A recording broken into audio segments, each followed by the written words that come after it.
Glorificado seja o nome do Pai, glorificado seja o nome do Filho e glorificado seja o nome do Espírito Santo de Deus.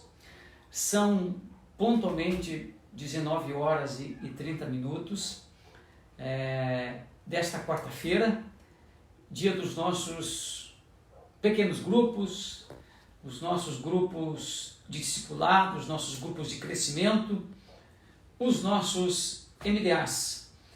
Então, eu quero, nesta noite, dar o meu abraço a todos os irmãos, cumprimentá-los, não é, com muita alegria, com muito prazer, abraçá-los, não é, com a nossa característica saudação, com o nosso característico cumprimento, que é a paz do Senhor Jesus. E eu tenho certeza que essa paz ela tem estado com cada um dos irmãos.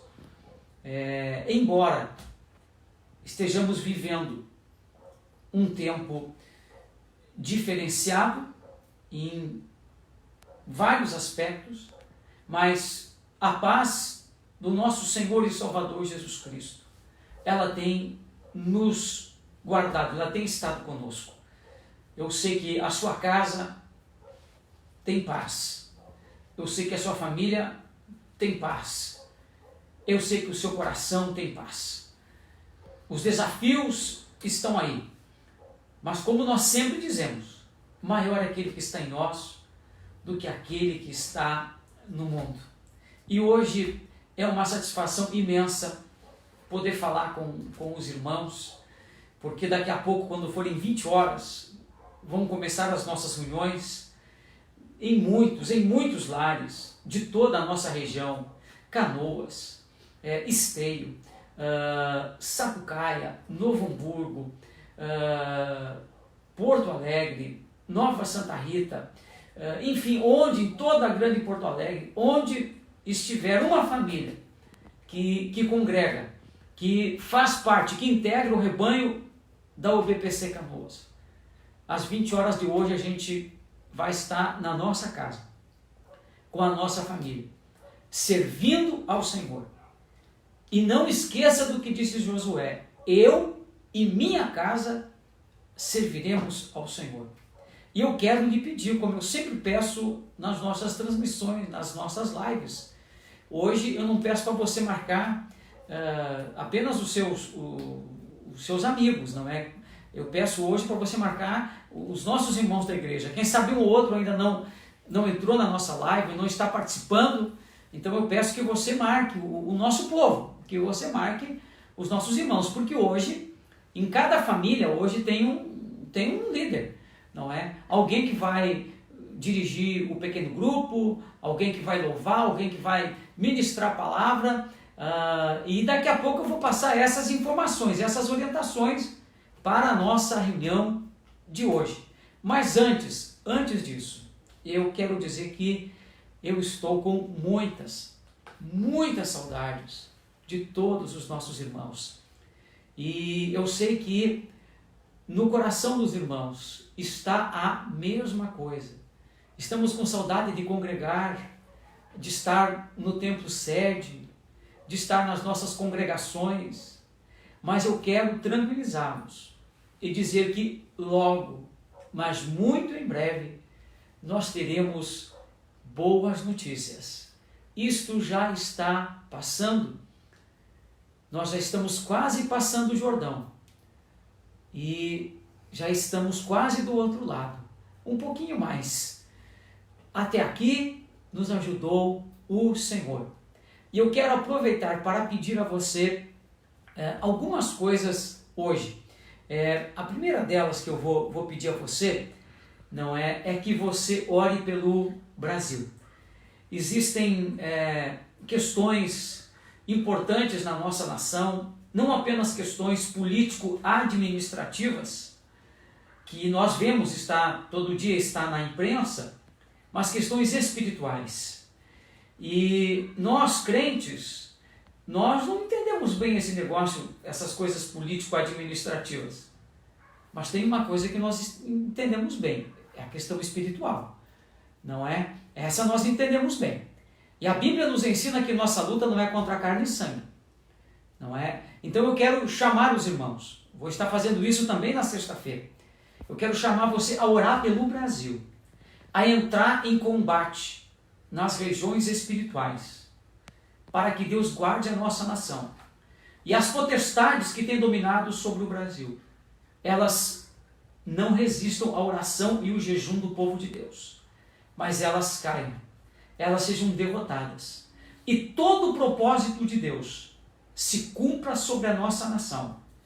O Senhor levante um grande avivamento, a igreja se fortaleça e o Brasil possa ser um país abençoador de outras nações, de outros países, através da igreja. Então eu chamo você para nós entrarmos nas regiões espirituais, porque é lá que a batalha é travada, para que a vitória seja real, seja consolidada aqui. Então eu chamo você para orar pelo Brasil, em todas as nossas orações. Eu chamo você a jejuar pelo Brasil em todos os nossos jejuns. Chamo você a orar pelo nosso presidente, a orar pelos nossos ministros, pelas autoridades judiciárias do Brasil, pelas autoridades do executivo brasileiro, pelas autoridades do legislativo brasileiro e, sobretudo, para que todo propósito de Deus se cumpra sobre a nossa nação. Chamar você também para a nossa live de sexta-feira, a partir das 20 horas, o nosso grande culto de cura divina e de libertação. Sexta-feira, 20 horas, vamos estar com a nossa equipe lá no Templo da Florianópolis. E quem sabe a gente já vai ter na sexta-feira novas informações, boas notícias para você, boas notícias para todos nós. Mas agora, vamos ao que vai acontecer nessa noite, a partir das 20 horas, aí na sua casa. Você já sabe, mas não custa repetir. Vamos começar a nossa reunião às 20 horas com uma oração a Deus. E já nessa oração vamos orar pelo Brasil. Já nessa oração vamos orar pelo presidente da República. Já nessa oração vamos orar pelo avivamento. Então vamos começar nossa reunião hoje com um momento de oração. Depois a gente vai ter um momento de louvor. Anote aí. Depois do louvor, a gente vai ter mais alguém da sua família que vai orar. Pastor, mas só estou eu e a esposa em casa. Um abre, outro ora, um abre, e assim você vai dividindo aí, certo? Porque tem casas que vai ter mais gente, tem casas que vai estar só o casal. Então, faz aquele ping-pong, um faz uma coisa, outro faz outra, e o culto, a reunião vai acontecendo. Então, oração, louvor. Depois do louvor, uma nova oração de agradecimento pelo louvor. Depois um testemunho, porque temos tantas coisas a testemunhar nesses dias. Depois do testemunho, alguém vai falar o que mais mexeu, o que mais tocou na palavra de domingo. Depois alguém vai compartilhar a palavra de domingo, pode ser você ou a sua esposa, ou o filho, enfim, alguém da sua casa, alguém da sua família. Depois a gente vai ter a parte financeira. Não esqueça que nós sempre devemos dizimar, sempre devemos ofertar, a liderança sempre deve entregar as primícias, e depois a gente tem a oração final de agradecimento e de bênção, não é? Sobre tantas situações que nós precisamos de uma grande vitória. E agora vamos ao que você vai pregar hoje, o que você vai ministrar hoje. Lembrando que 4 foram as atitudes que Davi tomou, não é? Para que a praga cessasse sobre Israel. E o texto, nós todos sabemos, é 2 Samuel, capítulo 24, versículo 25. E lá está escrito o seguinte, que eu leio rapidamente para você. Davi edificou ali um altar ao Senhor e ofereceu holocaustos e sacrifícios de comunhão. Então o Senhor aceitou as súplicas em favor da terra e terminou a praga que destruía Israel. Então foram 4 as atitudes que Davi tomou para que aquela praga cessasse. A primeira delas, as 2 primeiras a gente viu na quarta-feira passada, não é? No dia 15, quando nós vimos que primeiro Davi ele se arrepende e depois Davi ele volta a depender de Deus. Arrependimento é a primeira atitude de Davi. Ele diz: eu fiz uma loucura, eu me arrependo, e quando nós nos arrependemos, obviamente que Deus nos recebe de novo nos seus braços e passa a cuidar da gente de novo. E Davi também volta a depender de Deus, e é preciso, nesses tempos, depender inteiramente de Deus. Nós dependemos do Senhor. E domingo agora, a gente viu as duas últimas atitudes de Davi, não é? Para que Deus mudasse aquela situação, para que Deus mudasse aquele quadro. E é isso que você vai falar hoje. A primeira atitude de Davi foi a consagração. O que ele faz? Ele edifica um altar ao Senhor. E altar é igual a consagração. O profeta Gade fala com ele, não é? Que era para ele fazer o altar, que era para ele oferecer um sacrifício. Ele faz isso. Ele vai até a eira de Araúna e ele adquire aquela eira e ali ele constrói um altar e ele oferece o sacrifício. Então, consagração. Então, consagre a sua vida. A gente precisa consagrar a nossa vida, a gente precisa colocar a nossa vida no altar. Davi tinha cometido um grande pecado, mas nenhum pecado é maior do que o favor de Deus. Nenhum pecado é maior do que a misericórdia de Deus. E Davi se consagra e Deus então muda aquela situação, não é? Deus estendeu a mão e mudou aquele quadro. Então, consagração. Consagre a sua vida no altar, sua família no altar. Então, primeira coisa que você vai falar hoje, consagração. E você vai se valer também dos versículos 18 e 25 do capítulo 24 de 2 Samuel. Ali está posto sobre a construção do altar. Então, anote esses versículos aí. E a quarta atitude que Davi faz, que Davi tem, para que aquela praga cessasse, está no versículo 24. E eu chamo ela de investimento. Então, consagração e depois investimento. E o interessante é que Davi poderia receber de graça tudo aquilo, porque o dono da propriedade, o Araúna, ele disse, tudo é do rei, o rei pode pegar de graça isso aqui. E Davi disse, eu não vou oferecer ao Senhor meu Deus sacrifícios que não me custem nada. E aí Davi entende que se o recenseamento, se a contagem dos homens de guerra teve um investimento altíssimo, foram meses de pessoas passando por toda a terra de Israel, andando para cá, andando para lá, e houve um grande investimento, foi muito recurso que foi posto, muito recurso do Estado de Israel que foi posto naquele recenseamento militar.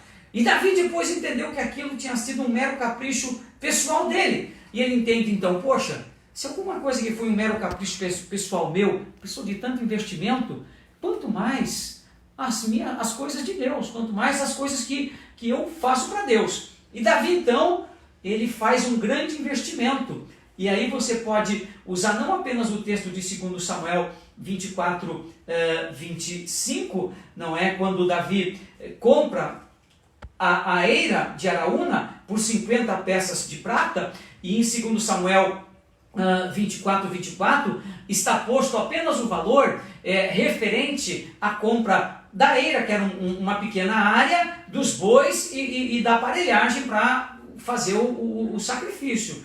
Mas se você for a 1 Crônicas, capítulo 21 e versículo 25, lá está posto que Davi comprou toda a área, todo o complexo, toda a terra, não é? E esse local hoje, já vamos chegar lá, ele pagou 7,2 kg de ouro. Um investimento muito poderoso. Avaliado hoje, eu não sei quanto é que está a grama do ouro hoje, mas no final de semana a grama do ouro estava R$ 285,33. Isso dá o preço de R$ 2.055.816. Um grande investimento.